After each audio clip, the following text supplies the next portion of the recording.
I returned to our beach house after more than 2 decades. It was the place where time once stopped with Marina's smile, the wife I buried 6 months ago. I came only to lock the door, prepare to sell, and close everything out. But when I opened the gate, I stopped. The grass was trimmed, the curtains were dust-free, and kitchen smoke drifted on the wind. No one was supposed to be here. I took a few more steps, heard children laughing and someone speaking Spanish. Then a woman's voice called from the porch, "You shouldn't have come back, Mr. Arthur." I froze. She didn't just know my name, she sounded like she had known I would come. And in that moment, I didn't realize. The door I had just opened didn't lead to the past, but into a secret Marina had protected for 15 years. If you're still here, I'd love to know where you're watching from. Every comment helps this story reach more hearts, and if it moved you, give it a like so others can find it too. I am Arthur Cole, 75, a widower. 6 months ago, I buried Marina, my partner of 40 years, the only person who understood me without my saying a word. Since that day, a little house on the outskirts of Portland has felt like an open tomb. Everything is still there, her coffee cup, the coat on the chair, the Bible left open on the table. But the warmth vanished with the woman who used to make my morning coffee. Every Tuesday morning the phone rings at exactly 7:30 a.m. Not to check on me, but for a family finance meeting. Caleb, my son, always starts with, "Dad, we need to talk about the beach house." He's always calm, as if negotiating an investment. He says, "You're burning money for nothing. Property taxes, insurance, maintenance, it's all a burden. Just sell it, Dad." Then comes Tessa, my daughter, with a sugar-sweet voice that still carries the steel of control. "Dad, Mom is gone. Keeping that house doesn't help anything. You should think about the future. Assisted living, for example." I stayed quiet. The phrase, assisted living, chilled my heart.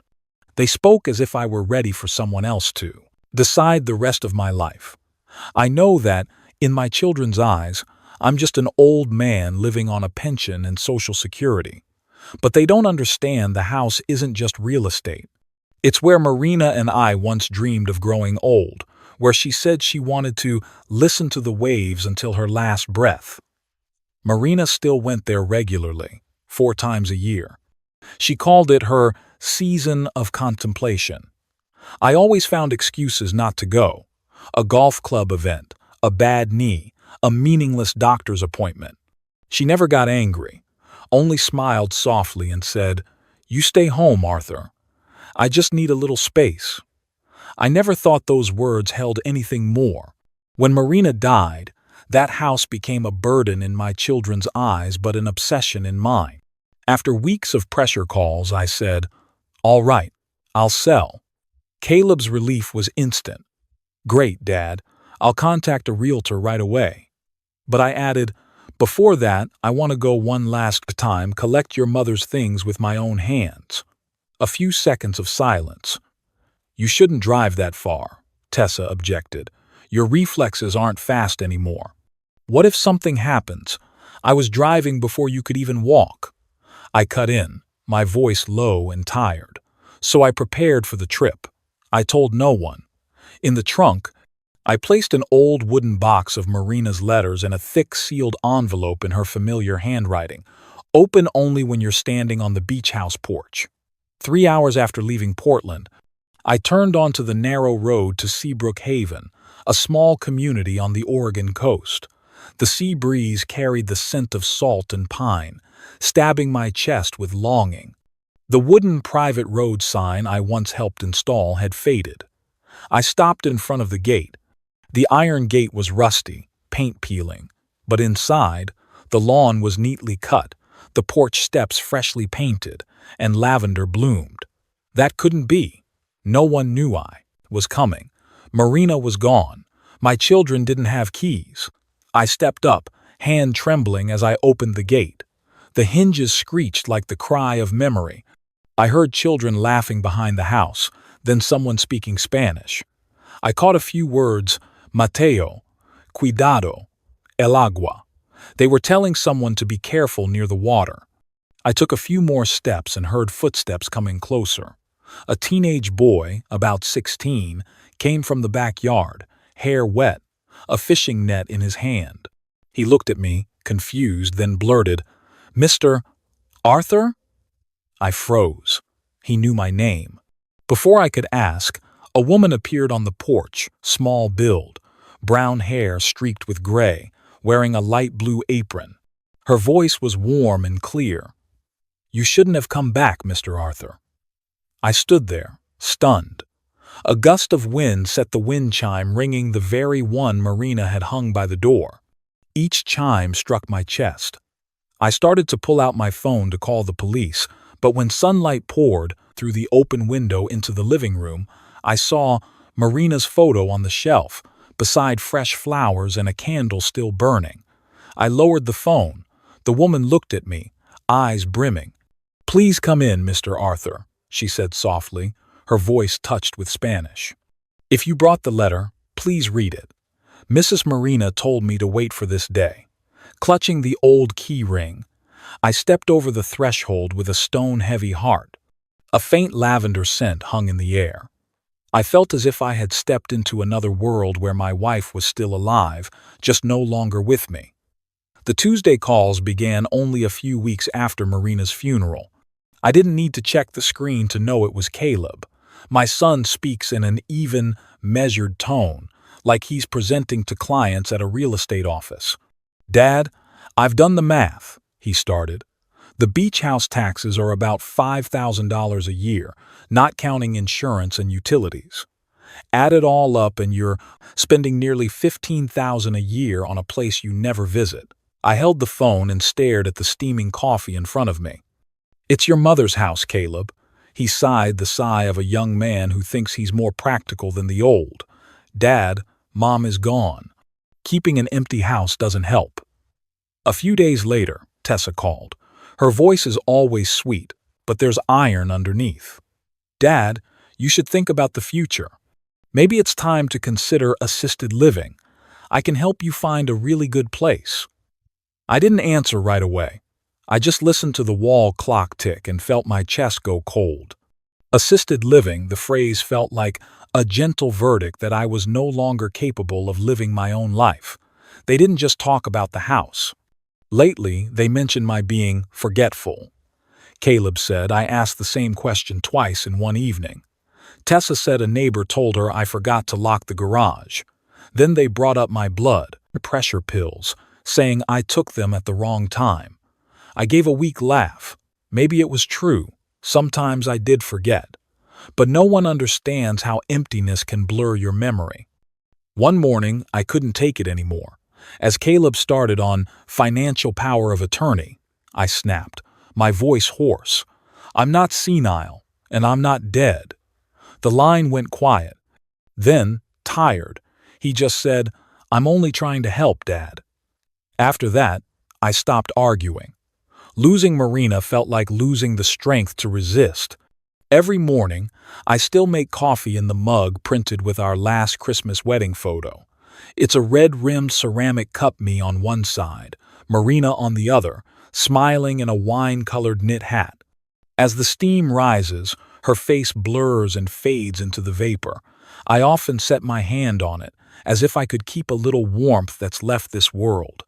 That mug, strangely, is the only thing that makes me feel connected to someone. One April afternoon, Caleb came over with a thick stack of papers, power of attorney forms, and house sale documents. "You just need to sign, Dad. I'll handle the rest." I read each page slowly without truly understanding and asked, "If I want the house back later, can I?" Caleb frowned. "You don't need to worry about that. You don't have time to go down there anymore." Tessa sat beside him, voice gentle but firm. "Sign it, Dad." "I'll feel better." I set the pen down, looked at my signature, and said quietly, "Not yet.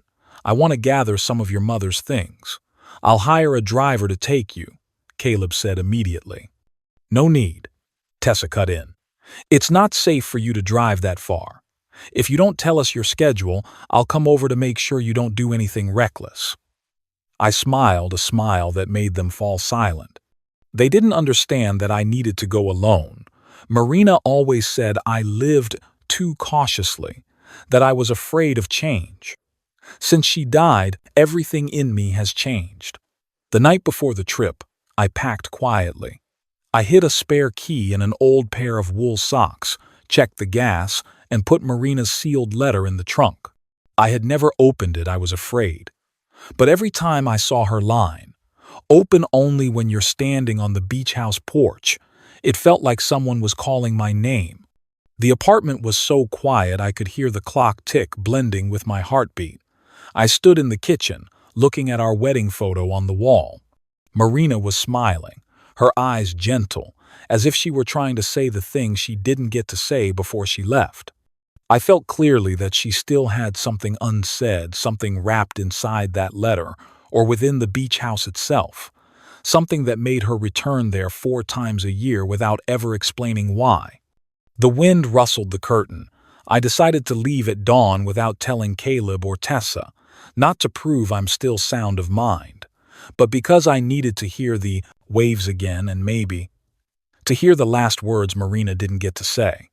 I left Portland at first light. The city faded in the rear view while the road to the Oregon coast unspooled like a ribbon of memory. The salty wind slipped through the cracked window into my lungs, familiar and strange at once. I suddenly remembered Marina saying, "You should try spring, when the roadside flowers bloom. That's contemplation season, it makes you feel small and live more honestly." Back then, I just laughed and said I was too busy for contemplation. Now I had nothing to keep me busy but emptiness. I stopped twice along the way, first at a small gas station to stretch. The joints in my fingers cramped, a gentle reminder of old age. The second time, I pulled over by the marsh where Marina used to stop. She once took a photo there. I loved sunlight glinting on the water, making her hair look silver. Looking again now, I realized the coast was far more beautiful than I'd ever listened to. Maybe only after losing someone do we finally look closely at the world they loved. Near noon, I reached the narrow lane into Seabrook Haven. The weathered Palmetto Dunes private road sign had peeling paint.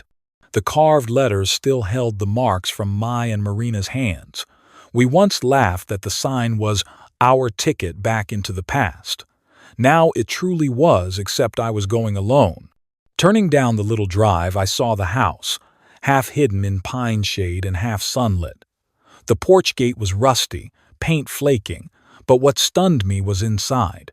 The lawn was evenly green, the white walls were clean, and the bougainvillea burned red like little flames in the salty wind. Someone had tended every detail. This was no accident. I cut the engine and sat still for a few minutes.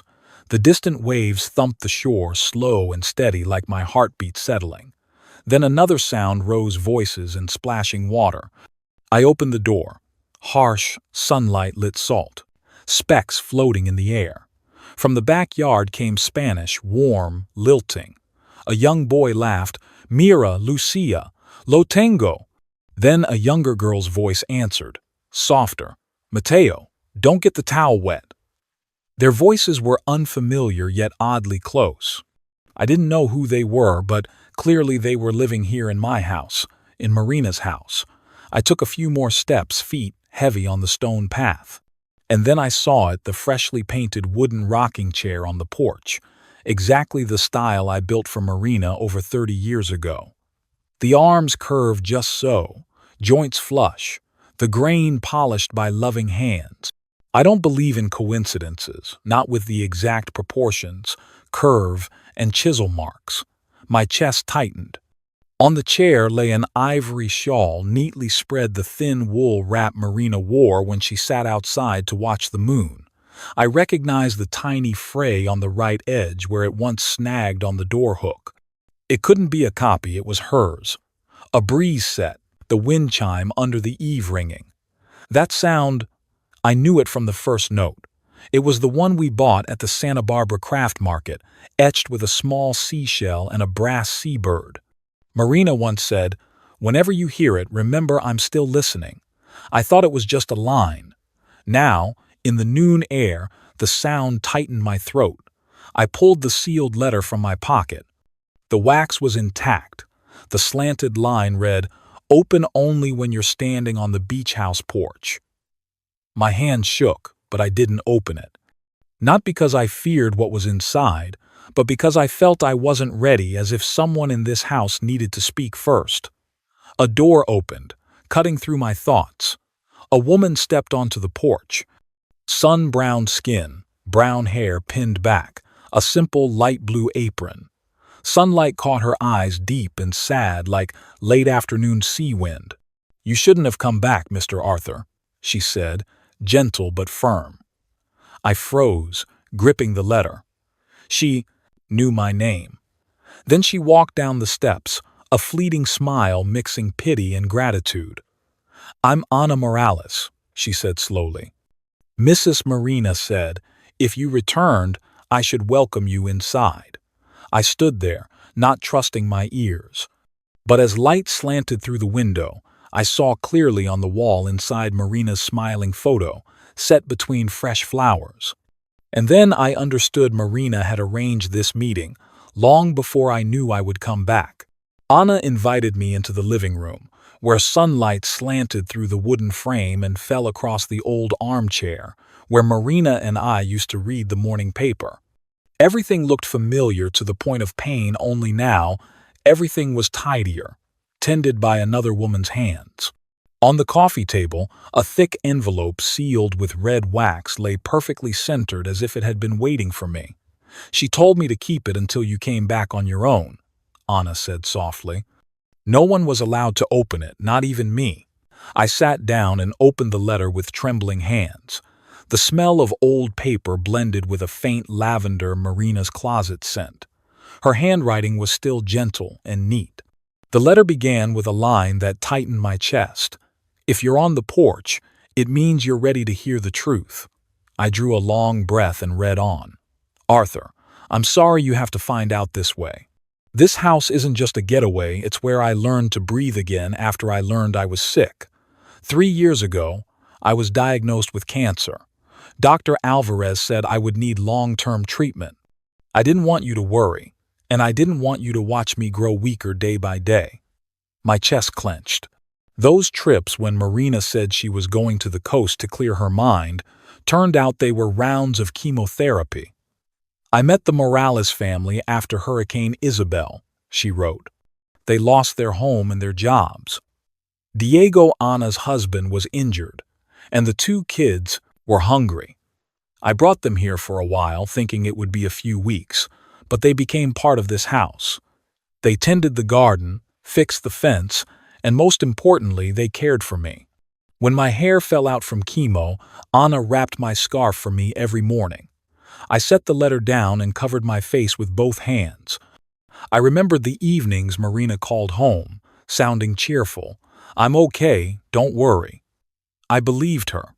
Now I understood she just didn't want me to see her pain. I kept reading, eyes blurring. "You've always been the family's rock, the planner, protector, burden-bearer, but I needed a place where you didn't have to carry me. The family needed you strong, and I needed a place where I could be weak for a while. This house gave me that." I trembled. Each sentence cut like a blade. Marina didn't want me to watch her wither, didn't want me to see the woman I loved fade from the strong image I held. "When you read this, I've likely gone. I asked Ana to give it to you only if you opened the gate yourself, not if someone brought you here. I wanted you to come back of your own accord, only then would you be ready to listen and forgive."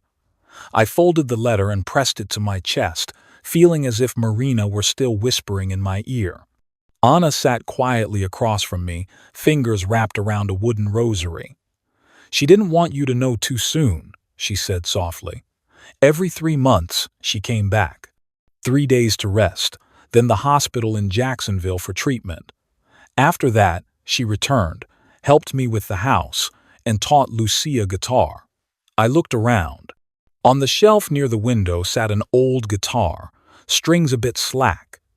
On the table was a photo of Marina with 2 children, smiling brightly, her face rosier than in her last months with me.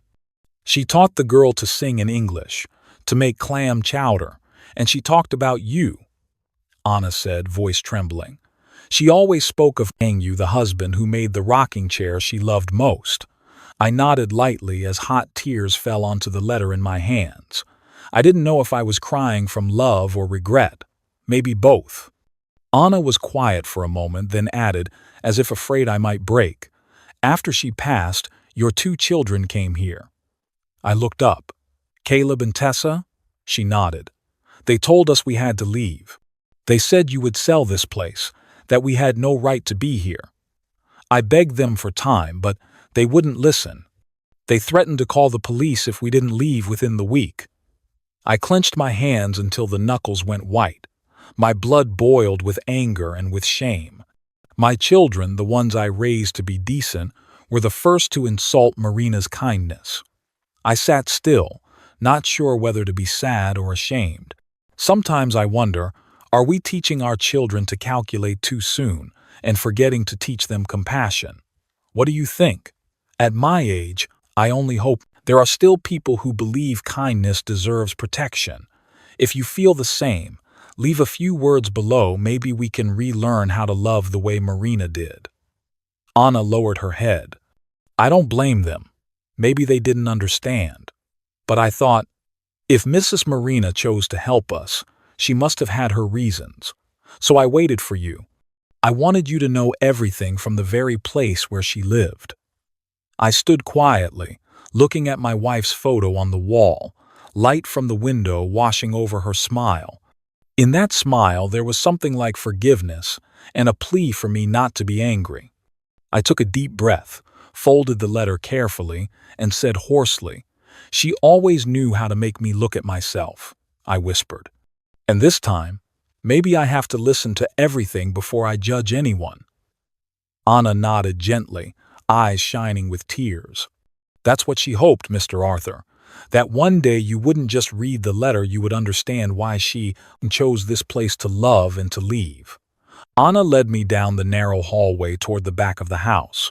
Sea wind poured in through a cracked window, carrying the scent of salt and fresh-baked pastries. In the corner of the yard, the young man I'd glimpsed earlier was arranging fishing line and floats. "That's Santiago, my eldest," Anna said with a warm smile. "He works at the Seabrook Marina, doesn't pay much, but it's steady. He says everything he knows about the ocean came from Mrs. Marina." The young man turned, lifted a hand in greeting, his smile bright in the sun. I nodded back. For the first time in months, I felt someone looking at me without pity. On the porch, a young woman was wiping down a guitar, Lucia. Anna lowered her voice, a trace of pride in it. She just got her acceptance letter to Florida State University. Mrs. Marina was the one who encouraged her to study music. She told her, "A melody will always find its way home, even when you're lost." Lucia heard and smiled over. Something in her eyes tightened my chest, the same light I used to see in Marina's eyes when she talked about Caleb's childhood dreams. "And the youngest, Mateo," Anna pointed toward the sand. "He's in high school, obsessed with soccer, and always driving me crazy. But Mrs. Marina loved him best," she said. "That boy is just like Mr. Arthur, stubborn with a soft heart." I froze. Marina had told them about me. My name, my temperament, the memories I thought only the two of us kept. We returned to the living room. Anna told me about Diego, her husband. He died 3 years ago, also from cancer. Mrs. Marina was the one who took him to treatments, helped us buy medicine. Once Diego was too weak to travel, she drove more than an hour to bring him home. She said, "We share the same illness, no one should have to go alone." I looked down at my hands, the hands that held Marina's for 40 years, yet never knew whose hand she was holding through those last months of pain. The thought hurt and made me grateful. Anna went on softly. Mrs. Marina worked part-time at a small gallery in town. She used every penny for the house, electricity, water, property taxes. We never took a dollar. She called it the ocean share. I gave a faint laugh. So the month she said she was going to relax, she was actually working, carrying her own weight so no one else had to. Marina never wanted to be a burden, not even in illness. We passed through the kitchen. On the refrigerator door, papers overlapped each other. A handwritten recipe for seafood chowder in Marina's familiar slanted script, the word time smudged as if by tears. Next to it, a gardening notebook, little notes. Plant sea daisies early April. Don't forget to water the orchids in the afternoon. The last line, in red ink. Don't forget to leave the window open, the sea breeze is the best medicine. I swallowed hard. Every trace of Marina was still alive here in every pot of soup, every planter, every strip of sunlight on the wall. Lucia stepped over, beaming. "You know, Mrs. Marina said Mr. Arthur is great at making cabinets. She said you even made her a rocking chair." I looked up, surprised. The words closed my throat. I hadn't heard anyone say my name with such affection in 10 years. It struck me during those last years. The person who understood Marina best wasn't me. A small voice called from the back door. "Mr. Arthur, are you hungry?" Matteo poked his head in, holding a tray of hot empanadas. The scent of fried dough and onions drifted through the room, stirring memories of Marina's Sunday dinners. "Thank you," I said, my voice rough. Anna smiled. "You should try one. Mrs. Marina taught me this filling." I sat down. The pastry shattered crisp in my mouth, gentle heat, briny and rich, flavors melting together.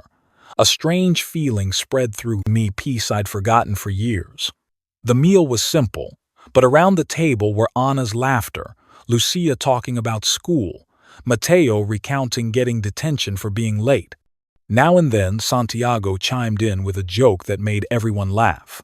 Amid those sounds I heard what I'd lost, the voice of a real home. I suddenly thought of Caleb and Tessa, how our meals had become silence, broken only by clinking cutlery, words as cold as a bank clerk's.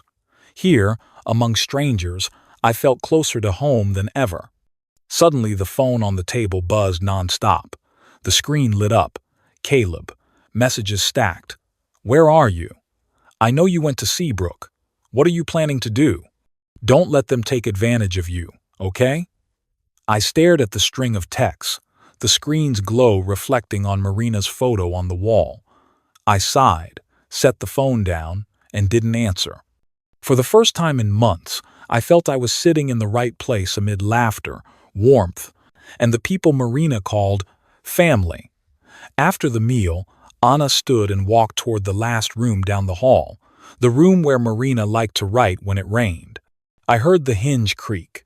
Then she returned with an old oak box, the lid carved with a pattern I knew at once. "You remember this, don't you?" Anna asked gently. "She said you made it yourself in that woodworking class." I ran my fingers over the surface. The tiny scratch on the left corner was still there, the mark I left, polishing in a hurry. I'd given the box to Marina on our 25th anniversary, telling her, "If there's anything you want to keep secret, you can put it here." I never imagined she would. Anna set the box on the table. "Mrs. Marina used it to keep the letter she wrote to you. Never mailed." Inside were yellowed envelopes tied with a blue ribbon. I opened the first, her familiar slant, made my hands shake. February 14th. "Arthur, today the doctor said the cancer is back. I know you'd want to carry all of it, but I'm afraid that would steal away the peaceful retirement you just found. You've spent your whole life taking care of everyone. I don't want the rest of your life to grow heavy because of me. Remember that I love you even on the days I choose silence." I folded it, the edge dampening with tears. Marina chose to endure alone, not to hide from me, but to protect me from the weight. I took the second letter. The date had faded, but the first line was clear. "Chemo went smoothly today. I'm tired but happy because Lucia learned her first chord on the old guitar." She laughed and said my fingers shake, "Yet I still teach her patience like you teach me when we bake." I laughed out loud. It turns out love finds a way to go on, even when the body is fighting for each breath. I looked up at the guitar in the corner, its strings slack, but somehow still humming. This room had held so much laughter I never heard. The third letter was written during a stormy night. The paper was water-blurred, a few words almost gone. The wind is so strong. Anna turned on the porch light so the kids wouldn't be scared. We all sat together, listening to the waves slam the glass. I looked at them, then out at the ocean, and felt calm. I understood suddenly. This is me, not the house but the people who make me feel alive.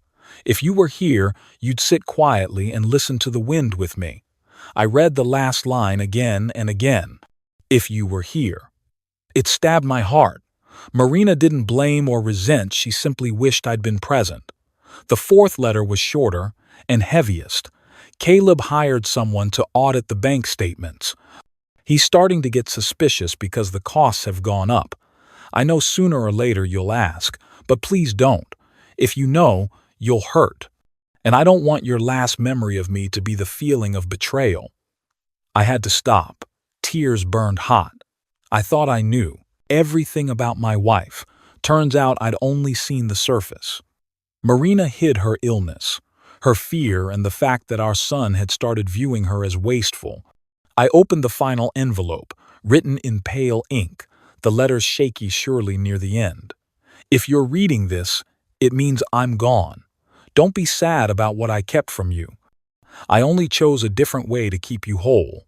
And please, when you look at this family, see them as I once saw you when we were newlyweds. They aren't perfect, but they care in the simplest way. If you have any love left for me, let it keep flowing toward them. I pressed the letter to my chest, all the silences, the trips, the evenings. She didn't make it home now they had explanations. She wasn't running from me. She was finding a place where love wouldn't rot under fear and sickness.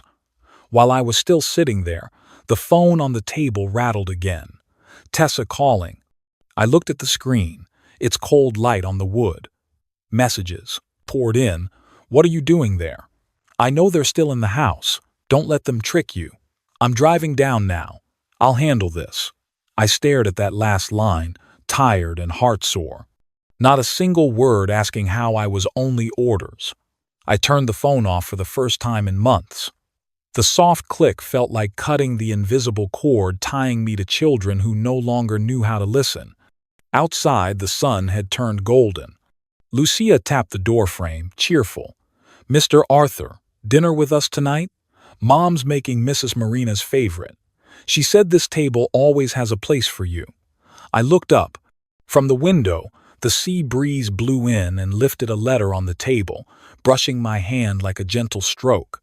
I folded them carefully and put them back in the box. Then I looked at Lucia and smiled. Yes, I'll sit with you. For the first time in years, I didn't feel like a stranger in my own life. Here, in Marina's house, I found what she had guarded all along, a home that loves quietly. Afternoon light slanted through the window, washing the wooden dining table Marina had chosen. I was still there, turning over letters I hadn't read yet, when Anna stepped close, holding a neatly folded stack of papers. Her eyes hesitated, as if fighting between silence and a truth that had weighed on her too long. There's something I need to tell you, before it's too late, Anna began, voice trembling. After Mrs. Marina's funeral, your 2 children came here. I looked up, heart pounding. Caleb and Tessa? She nodded. They said we had no right to be in this house. They threatened to sue for trespass, said if we didn't leave in 7 days, they'd have the police remove us. All the sounds in the house seemed to drop away. Her words made the air heavy as lead. I could only hear the waves outside steady, slow, like my heartbeat struggling to stay calm. Anna clasped her hands tight and went on. They also said they would ask the court to declare that Mrs. Marina lacked capacity at the time of signing any papers that helped us, that her illness made her unsound. I went cold. Those words, lacked capacity, scraped down my skull like metal on stone. Marina, The clearest and strongest woman I've ever known, being treated by her own children as someone unfit to choose what's right. I suddenly remembered old afternoons when Caleb and Tessa were little, holding my hands in the park, laughing. I used to think I'd raised them on love and kindness. Yet now they treated their mother's goodness as a mistake to be corrected. Anna was quiet a moment, then took a business card from her pocket and handed it to me. But Mrs. Marina anticipated this. Before she passed, she met someone attorney Renee Porter. She said it was just in case, for when others wouldn't understand what she was doing. I took the card, the embossed words Porter and Associates, Elder and Family Law, and in the top right corner a phone number written in purple ink, Marina's handwriting. She used to write numbers for me the same way, clear, gentle, with a tiny dot at the end. I gripped the card. "Tomorrow, I'll go see Miss Porter." Anna hesitated. "Mr. Arthur, if your two children find out, they will." I cut in, my voice hard as steel. "You're not going anywhere. This is your home.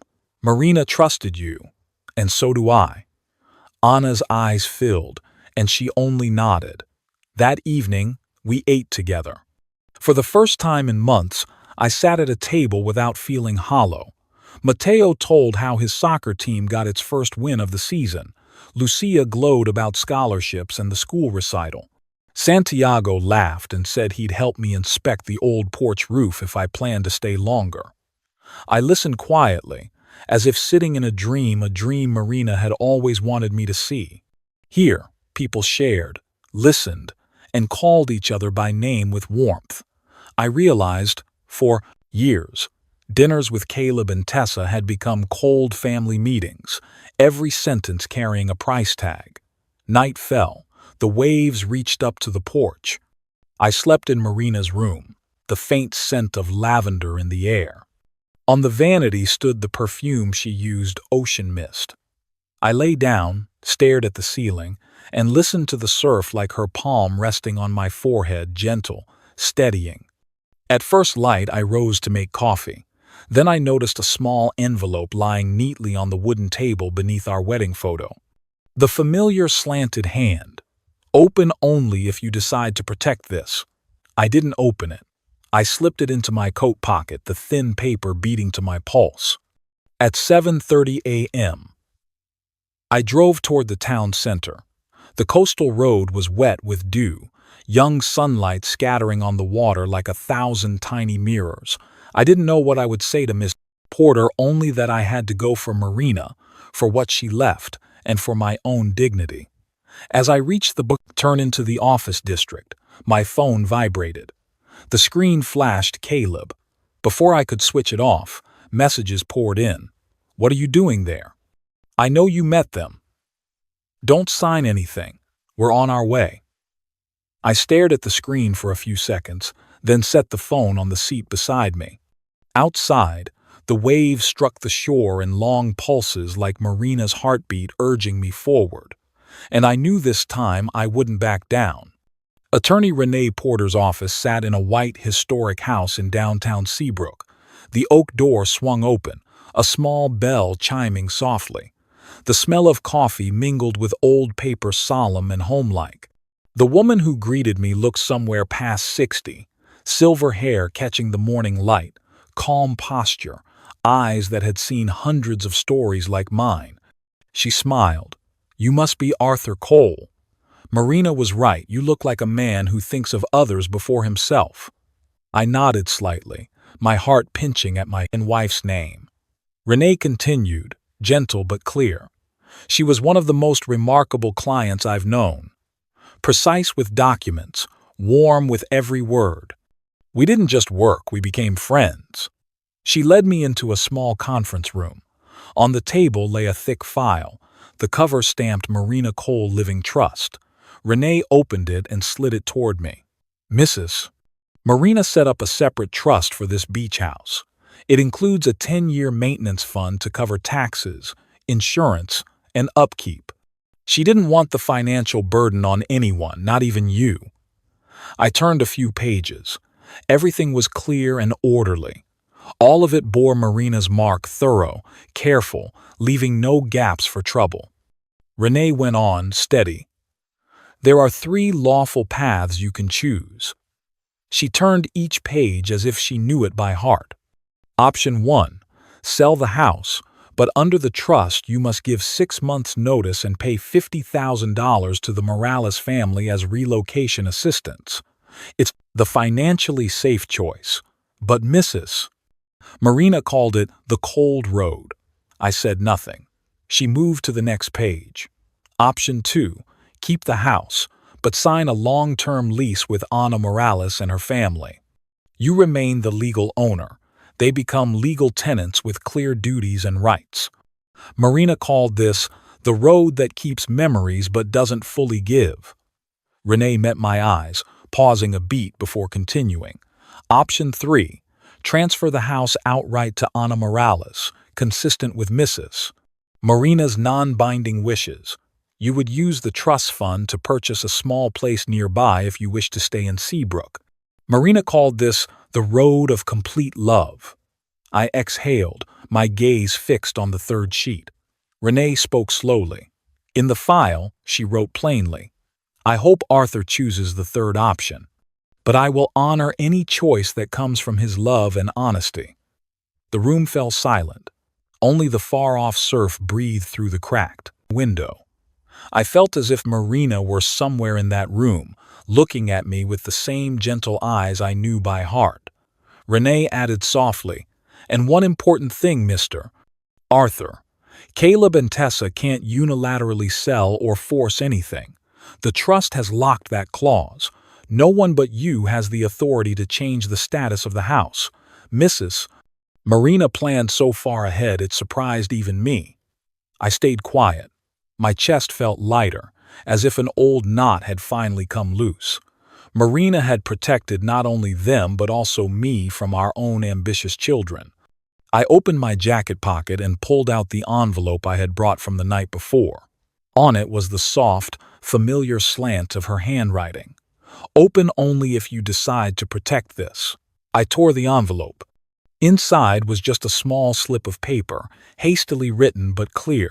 You once chose me, now choose what I chose. I clenched the note in my hand. A light breeze slipped through the window frame and made the paper tremble, as if Marina were touching my shoulder. I took a deep breath and raised my head. Mrs. Porter, I said, my voice hoarse but firm, I'll choose option 3. Renee looked at me, a faint, warm smile on her face. I believe Mrs. Marina is smiling somewhere. I'll prepare all the paperwork. We'll sign, notarize, and I'll bring the original set to the beach house this afternoon. I stood and shook her hand. My own felt weightless. The heaviness that had pressed on me for months dissolved like offshore morning mist. Before leaving the office, I paused at the doorway. Thank you, Renee, not just for the documents, but for helping me understand my wife one more time. She nodded. She left you not only a house, but a chance to make up for what was missed. On the drive back, I checked my phone. Messages from Tessa kept popping up. Dad, don't do anything foolish. Caleb and I are on our way down. If you sign anything, you'll regret it. I looked at the words, not angry, just sad. I called Anna, keeping my voice even. Miss Anna, please make 2 extra portions. We'll have lunch with Caleb and Tessa. There was a few seconds of silence, then Anna answered, soft but steady. Yes, Mr. Arthur, Mrs. Marina would be very happy to see this lunch. I looked out toward the distant sea, sunlight pouring over the water. Inside me, something settled and strengthened as if I was finally doing exactly what Marina wanted. By the time I reached the beach house, the sun was high over the palms. Anna was setting bowls out on the porch table. Lucia and Mateo were carrying dishes. On the table were a fragrant seafood soup, slices of golden toasted bread, and a pitcher of iced tea Marina had always liked. The scene was so peaceful I almost forgot a storm was coming. A black SUV stopped outside the gate. Caleb got out first, face tight, tie askew, eyes blazing. Tessa followed, in a deep blue blazer, gripping her purse, heels sinking, slightly into the sand. They stood on the path, scanning the house, the place of their childhood now turned battlefield. I opened the door, speaking calmly. "Come in. Lunch is ready. Sit down and listen to them like human beings." Caleb frowned, but Tessa tugged his arm. They reluctantly stepped inside. Sunlight glinted off the wooden table, illuminating every look. Confusion, suspicion, anger, and a trace of fear. Anna stood quietly, hand on her wooden beads. She began, voice unsteady but clear. "Mrs. Marina saved my family. The day I met her, my husband was badly injured after Hurricane Isabel. She brought us here, cared for us, covered the medical bills. After that, she came back every 3 months. I drove her to chemotherapy, sat waiting for hours at the Jacksonville clinic. She never complained once." The air grew heavy. Next to his mother, Matteo pulled from his bag a worn expense notebook and set it gently in front of Tessa. "These are the electric, water, property tax bills. My mother recorded every item, every invoice. None of us used a single dollar of Mrs. Marina's without paying it back." Tessa looked at the notebook, lips pressed tight. Suddenly she blurted out, voice rising. "She was exploited. My mother was sick, and you people, you took advantage of her kindness." Sitting beside her, Lucia quietly opened her purse and took out a graduation photo. In it, she wore a green gown, holding a certificate. Below the bleachers was Marina, smiling warmly, clapping like a real mother. Lucia set the photo in front of Tessa, her voice gentle but firm. "She wasn't exploited, ma'am. She chose to love us, and we loved her back with all our gratitude." The whole table fell silent. Only the sound of the surf outside, and the clink of a spoon against a plate as Anna tried to keep things normal. Caleb clenched his hand on the table. "Dad, can't you see? This is our family's asset. Mom left it to you, to us, not to them." I looked straight into my son's eyes, my voice low but clear. "No, Caleb, this is your mother's family. The people who were there when we weren't. When you were busy signing contracts, when Tessa was busy at conferences, they were the ones holding her hand." Caleb started to speak, but I opened my case and took out Marina's final letter, with her signature and Attorney Porter's seal. Just then, Renee came in through the gate, carrying a stack of notarized documents. "Sorry I'm a bit late," she said evenly. "I'm Mrs. Marina Cole's attorney. Today I'm bringing the official paperwork." I nodded for her to read. Renee opened the file, her voice ringing clearly in the still room. "Mr. Arthur Cole has chosen option 3 according to the decedent's wishes. This beach house is hereby transferred to Mrs. Ana Morales. The maintenance fund will continue to cover all expenses for 10 years. The Cole family retains access as set forth in the humanitarian provisions of the trust." No one spoke. Tessa stared wide-eyed. Caleb shot to his feet, chair crashing back. "Dad, they conned you." "Mom would never," I cut in, my voice so calm it startled even me. "Sit down. Eat, Caleb. Your mother hated cold food." The air stayed heavy. Then Matteo spoke up, telling about the morning Marina taught him to tie a sailing knot before she returned to the city for the last time.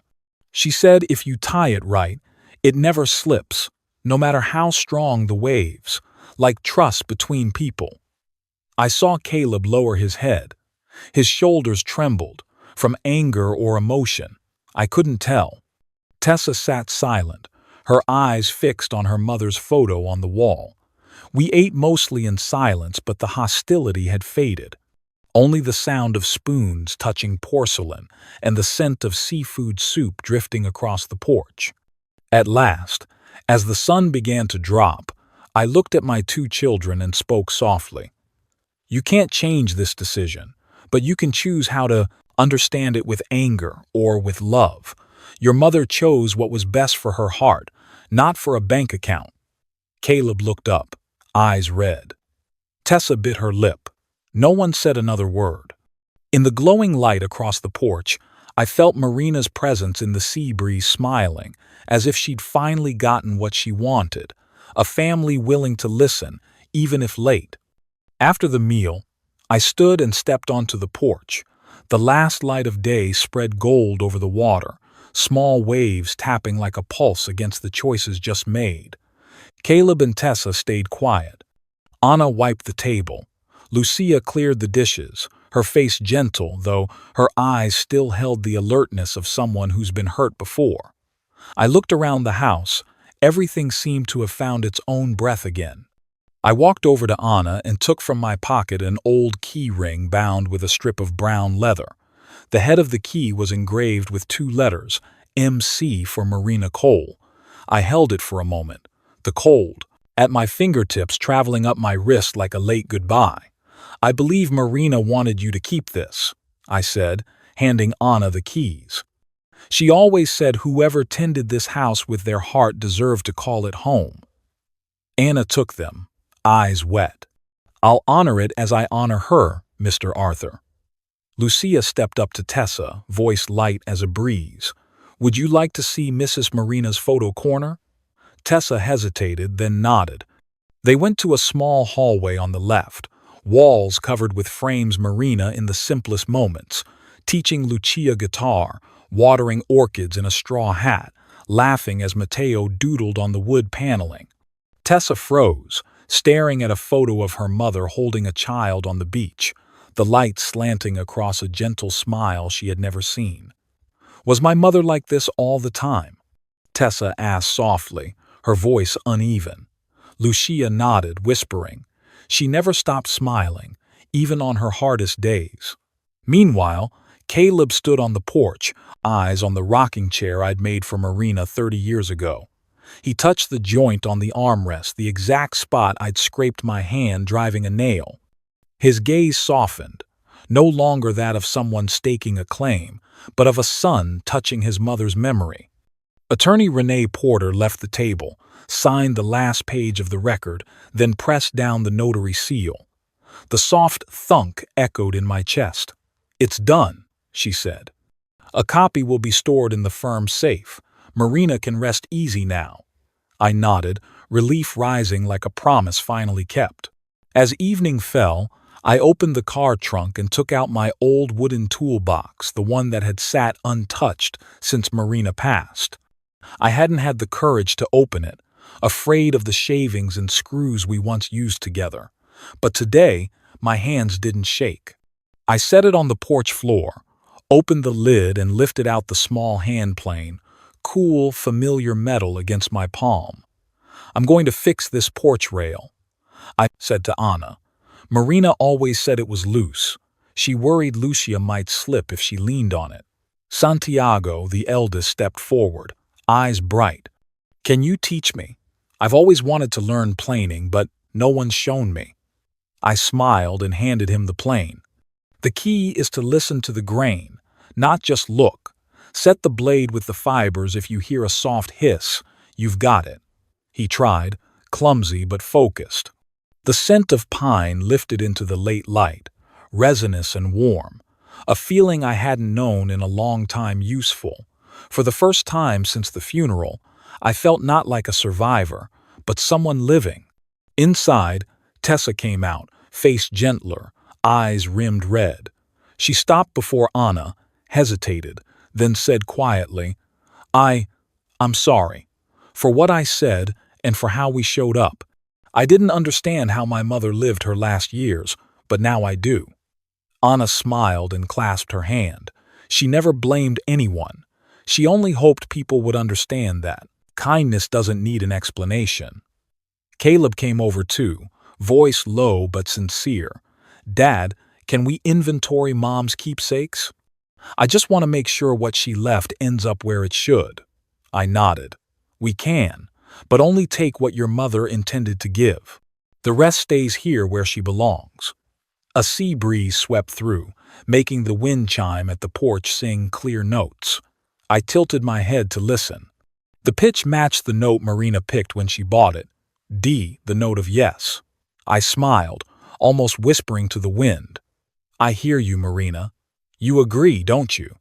The chime rang, one beat brighter, the gentlest answer I've ever received. And in that moment, I knew our memories had been put back where they belong. The small boathouse I bought sits just a short walk from the beach house, tucked by the Seabrook docks. The roof is dark and weathered. The porch holds two wooden chairs facing the water. In the mornings, sunlight flickers across the small, waves and spills into the doorway like the sea saying hello. I don't need more than that. Not a mansion, just enough space to live, breathe, and go on. Since moving here, my days have a new rhythm. Early mornings, I teach Mateo and Santiago how to polish wood, a lesson I once tried to pass on to Caleb years ago, though he never had the patience to finish. Don't force it, I say. Let the wood talk. When the surface starts to reflect light, you're doing it right. Mateo grins, sweat beading, hands dusty with shavings. Santiago is careful, each stroke steady, as if hearing the timber breathe. Watching them, I feel something unusual in myself, a simple joy unhooked from the past or regret. In the afternoons, Lucia often knocks, notebook in hand. Mr. Arthur, will you help me choose a bookshelf for my dorm? I want something that reminds me of Mrs. Marina. We walk to the little woodworking shop near the docks. I show her how to pick straight pine, tell her beauty lives in the honest grain, not the paint. She smiles, eyes bright, a smile with a trace of Marina's breath in it, gentle and determined. Caleb calls less these days, but he sounds different. Not cold anymore, more tentative, maybe remorseful. Dad, next week, let me take you to lunch. Not a fancy place, just a small diner.